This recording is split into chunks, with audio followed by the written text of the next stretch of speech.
The Hampton estate stretched across 20 acres of perfectly manicured lawns, overlooking the Connecticut coastline. Inside the main house, crystal chandeliers hung from ceilings 3 stories high, and marble floors reflected the morning sun like mirrors. To anyone driving past those iron gates, it looked like paradise. But for Maya Rodriguez, the young woman who cleaned those floors every day, it was just another reminder of a world she would never belong to. Maya had been working for the Hampton family for 6 months. Every morning at 7, she arrived through the service entrance, changed into her uniform, and disappeared into the background of their lives. She scrubbed bathrooms that were bigger than her entire apartment. She polished silverware worth more than her yearly salary. She moved through their world like a ghost, seen but never noticed. That was the job. Be invisible. Do your work. Go home. And whatever you do, don't make eye contact with the family. But then there was Michael Hampton, the oldest son, 28 years old, Harvard educated, and next in line to run Hampton Industries, a tech empire worth $8 billion. Maya had seen him exactly twice in 6 months, once from across the foyer as he rushed out to a business meeting, and once through a window as he played tennis with his younger brother. He lived in a different universe, one where people like her simply didn't exist, until the day everything changed. It was a Tuesday morning and Maya was cleaning the library, a room so large it required a ladder to reach the top shelves. She was dusting the antique books when her foot slipped. The ladder tilted. She grabbed for the shelf, but it was too late. She was falling, and the marble floor was rushing up to meet her. Then, suddenly, she wasn't falling anymore. Strong arms caught her, breaking her fall just inches from the ground. She looked up, breathless, and found herself staring into the bluest eyes she'd ever seen. Michael Hampton was holding her, his face only inches from hers, concern written across his features. "Are you okay?" he asked, and his voice was softer than she expected. Not the entitled bark she'd heard from his mother, or the cold dismissiveness of his father. Just genuine concern. "I'm fine," Maya stammered, pulling away quickly. "I'm so sorry, Mr. Hampton. I'll be more careful, I promise." "Michael," he said, steadying the ladder with one hand. "Just Michael. And that ladder is a death trap." "I'll have maintenance replace it today." Maya nodded, unable to form words. She'd expected anger, maybe even termination. Instead, he was smiling at her like she was a person, not just part of the furniture. "What's your name?" he asked. "Maya, sir. Maya Rodriguez." "Nice to meet you, Maya Rodriguez." He extended his hand. After a moment's hesitation, she shook it. His grip was warm and firm, and something electric passed between them in that brief contact. She saw his eyes widen slightly, felt him hold on just a second longer than necessary. "I should get back to work," she said quietly, pulling her hand away. "Right, of course." He stepped back, but she could feel his eyes on her as she climbed back up the ladder, this time gripping it tightly. When she glanced down, he was still standing there, watching her with an expression she couldn't quite read. Over the next few weeks, Maya began seeing Michael everywhere. In the kitchen, when she was preparing the family's breakfast. In the hallway when she was carrying fresh linens. In the garden when she was trimming the roses. At first she thought it was coincidence, but then she noticed he was asking her questions.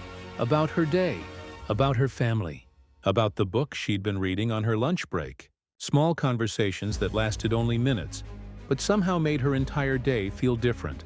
The other staff noticed. Elena, the head housekeeper who'd worked for the Hamptons for 15 years, pulled Maya aside one morning. "Be careful," she warned in Spanish, her voice low. "That boy is not for you, mija. I've seen this before. They're curious, they play around, and then they go back to their real lives while we lose our jobs." "It's not like that," Maya protested, even though she wasn't sure what it was like. "We just talk sometimes." "That's how it starts," Elena said, her eyes sad. "Trust me, in this house, people like us don't get happy endings." But Maya couldn't stop thinking about him, about the way he listened when she talked, really listened, like her words mattered, about how he'd fixed not just the ladder, but 3 other safety hazards in the house after their first conversation, about the way he smiled at her when no one else was watching, a smile that made her feel like she was the only person in the world. Then came the day that changed everything. It was pouring rain, the kind of storm that turns the sky black in the middle of the afternoon. Maya's shift had ended, but the buses weren't running due to flooding. She was standing at the service entrance, staring at the downpour, trying to calculate if she could make the 3-mile walk to the nearest shelter. "You can't walk in this," a voice said behind her. Michael stood there in jeans and a sweater, car keys in his hand. "Let me drive you home." "Mr. Hampton, I can't—" "Michael," he corrected gently, "and yes, you can. Come on." The drive should have taken 20 minutes.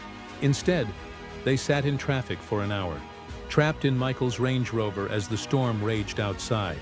They talked about everything, about her dreams of going back to school, about his frustration with his family's expectations, about her mother who cleaned offices at night to put Maya's younger brother through college, about his fear that his entire life had been decided before he was born. "You know what I envy about you?" he said as they sat at a red light, rain hammering the windshield. "You're free. You can choose your own path." Maya laughed, but there was no humor in it. "Free? Michael, I work 60 hours a week just to afford a studio apartment I share with 2 roommates. I can't afford to get sick because I have no insurance. I haven't seen my family in Mexico in 3 years because I can't risk leaving the country. That's not freedom." "You're right," he said quietly. "I'm sorry. That was incredibly naive of me." "No," Maya said, softening. "I know what you meant. You're trapped too, just in a different kind of cage." He turned to look at her then, and something in his expression made her heart race. "Maya, I need to tell you something. These past few weeks talking to you, it's been the only time I feel like myself. Like I can breathe. I know this is complicated. I know there are 1,000 reasons why this is a terrible idea, but I can't stop thinking about you." Maya's breath caught in her throat. "Michael, we're from completely different worlds." "I don't care about that," he said fiercely. "I care about you. The way you see the world. The way you're not afraid to call me on my privilege. The way you make me laugh. The way you look at books like they're treasures. Maya, I'm falling for you."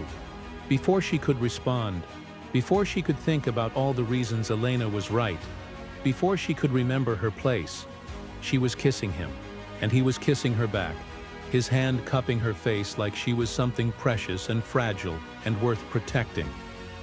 They started seeing each other in secret. Late-night drives after her shift ended. Stolen moments in the garden when the rest of the family was away. Text messages that made her smile even on the hardest days. For 6 weeks, Maya felt like she was living in a dream. Michael made her believe that maybe, just maybe, love could bridge the gap between their worlds. But dreams don't last. Not in houses like the Hampton estate. Victoria Hampton discovered them by accident. She'd returned home early from a charity luncheon and found her son kissing the housekeeper in the rose garden. The scream that came from her could probably be heard in the next county. Within an hour, Maya was summoned to the study. Not just Victoria, but Charles Hampton too, Michael's father, the patriarch of the Hampton Empire, the man who'd built a fortune through ruthless business deals and an absolute intolerance for anything that threatened his family's reputation. Michael stood beside Maya, his hand gripping hers tightly. "Mom, Dad, I wanted to tell you myself, but not like this.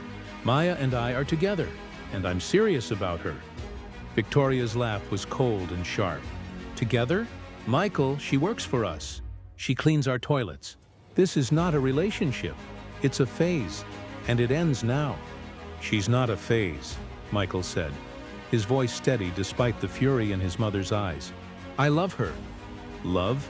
Charles Hampton stood from behind his massive oak desk, his face carved from stone. "You don't know what love is, son. This is infatuation, rebellion, but it's over." "I'm 28 years old," Michael said.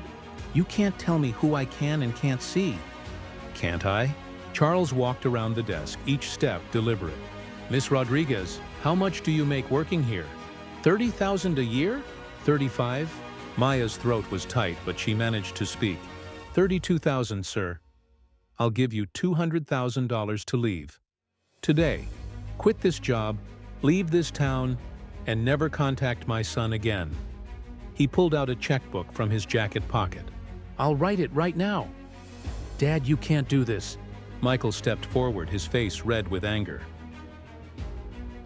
"I'm not talking to you." Charles didn't even look at his son. His eyes stayed locked on Maya. "Well, Miss Rodriguez, that's more than 6 years' salary. Enough to finish school, help your family, start fresh somewhere else. All you have to do is walk away." Maya felt tears burning her eyes, but she wouldn't let them fall. Not here. Not in front of these people who thought everyone had a price. "I don't want your money," she said, her voice shaking but clear. "I love your son. Not his money, not his name. Him, and I'm not leaving." Victoria's expression turned venomous. "Then you're fired. Effective immediately. And I'll make sure you never work in this town again. I'll call every agency, every family we know. Your name will be poison." "Fine," Maya said, even as her world crumbled around her. "I'll find work somewhere else." "Will you?" Charles asked, his voice dangerously soft. "What about your mother?" "I did some research, Miss Rodriguez. She works for Prestige Cleaning Services, doesn't she? They have several contracts with Hampton Industries subsidiaries. One phone call from me and she's unemployed too. And your brother at State University on that need-based scholarship? The Hampton Foundation is a major donor there. Scholarships can be revoked for any number of reasons." Maya felt the blood drain from her face. "You wouldn't try me?" Charles's eyes were cold. "This is business, Miss Rodriguez. You're a threat to my family's reputation, to my son's future, and to the Hampton legacy. I remove threats. So here's your choice. Take the money and leave, or watch as everyone you love suffers the consequences of your selfishness." "Don't listen to him, Maya." Michael's voice was desperate now. "We'll fight this together. I'll leave the company. We'll start over somewhere else, just you and me." "And live on what?" Victoria snapped. "Your trust fund is controlled by your father until you're 35, as you well know. You walk away from this family and you walk away with nothing. Is that what you want, Michael? To drag this poor girl into poverty because of some romantic fantasy?" Maya looked at Michael, really looked at him. She saw the determination in his eyes, the love, the willingness to sacrifice everything. And that's when she knew what she had to do. "I'll take the check," she heard herself say. "What? Maya, no!" Michael grabbed her arm. "Don't do this. We can figure it out, I promise." She turned to face him, and it took every ounce of strength she had to keep her voice steady. "Your mother is right. This was a fantasy. A beautiful one, but still a fantasy. We're from different worlds, Michael. We always were." "I don't believe you," he said, his eyes searching hers. "You love me. I know you do." "Love isn't enough," she whispered. And even though the words were a lie, they were also the truth. "Not when it means destroying everything and everyone I care about." Charles wrote the check with swift, practiced strokes. $200,000. The price of her dignity, her love, her dreams. He held it out to her. "There's one more condition," he said. "You sign a non-disclosure agreement. You never speak about this family, about my son, or about anything that happened in this house. Break that agreement, and we'll sue you for every penny you have and ever will have." Maya took the check with trembling hands. Beside her, Michael made a sound like something breaking. "Maya, please," he begged. "Please don't do this." She forced herself to look at him one last time, memorized his face, his eyes, the way he was looking at her like she was his whole world falling apart. "I'm sorry," she whispered. "Goodbye, Michael." She walked out of that study, out of the mansion, out through those iron gates, for the last time. Behind her, she heard Michael shouting, heard furniture crashing, heard Victoria calling for security. But she didn't look back. She couldn't. If she looked back, she'd run to him, and then they'd both lose everything. 6 months later, Maya was in her second semester at nursing school, paid for by that blood money check. Her mother still had her job. Her brother was still in college. She'd done the right thing, the responsible thing, the smart thing. So why did she cry herself to sleep every single night? She'd heard through Elena, who still worked at the Hampton estate, that Michael had thrown himself into work, that he never smiled anymore, that he'd agreed to an engagement with Senator Morrison's daughter, a merger of political and business dynasties that would make both families even more powerful. It was over. It had always been destined to end this way. In the real world, housekeepers don't marry billionaires' sons. They take the check and disappear. That's how it works. That's how it's always worked.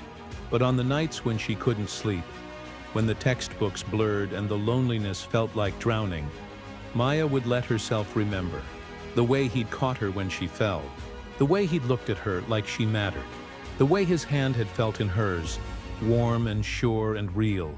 And she'd wonder if he remembered too. If somewhere in his mansion, in his world of marble and crystal and cold business deals, Michael Hampton was lying awake, thinking about a housekeeper who'd loved him enough to walk away. Because that's what real love is, isn't it? Sometimes it's not grand gestures or fighting against the world. Sometimes it's knowing when to let go, even when every cell in your body is screaming to hold on. Sometimes love means breaking your own heart to save someone else's future, even if that future doesn't include you.